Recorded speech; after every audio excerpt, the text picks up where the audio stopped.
was born on a farm in the Okanagan in Summerland. I distinctly remember cherries and getting locked in a bin, although my memory was that I was locked in that bin, but I think my parents just put me there to keep me busy for a while, and I gorged myself on these fresh, juicy Okanagan cherries. And so that memory to this day, when I get to taste first of the season cherries in June from the Okanagan, is just, you know, the most exciting ingredient, the most exciting flavor, the most exciting memory that I have, and pulls me right back to the beginning. It's a smell, it's a juice, it's an aroma, it's the way it hits your palate in any number of different ways. And, you know, that exists for me in whether it's a field swaying in the wind and you get the, you know, the aroma of chamomile, or whether it's, you know, something from the ocean, you're walking the shore and you're squishing down on the bull kelp and you get that aroma of the sea ocean that just, you know, is reminiscent of oysters, mussels, and clams that are just, you know, in the distance. I mean, really, aroma and flavor to me is visual, smell, taste, touch.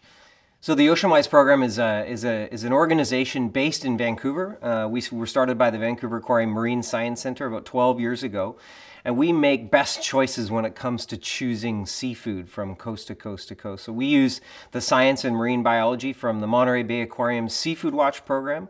And then we translate that into Canadian fisheries. And we make sure that consumers and chefs from across Canada are able to make best choices when it comes to their seafood. Well, you know, it's the wild, wild west, right? I mean, you know, Vancouver and the Rocky Mountains, the Salish Sea and the coastal shores up and down British Columbia, the longest continuous coastline in the world. We're the only place on the planet that has 5 species of wild salmon, a keystone species to our culture here in this country. So we're all about delicious things. Of course, we have the Okanagan, Vancouver Island, the Fraser Valley, the breadbasket of our province.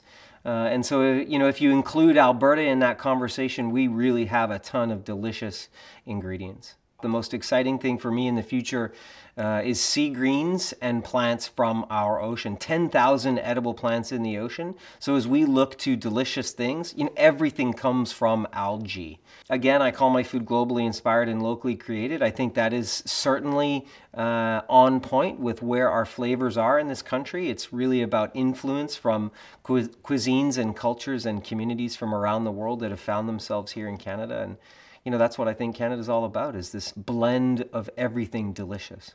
I rode my bike across Canada in the summer of 2014 with 2 goals. One was to create a National Sustainable Seafood Day, and the second was to have sustainable seafood accessible to every Canadian within the next decade. So I hope that we are making more conscious choices about our ingredients, about our food, about our health, and eating clean, healthy protein is where it starts.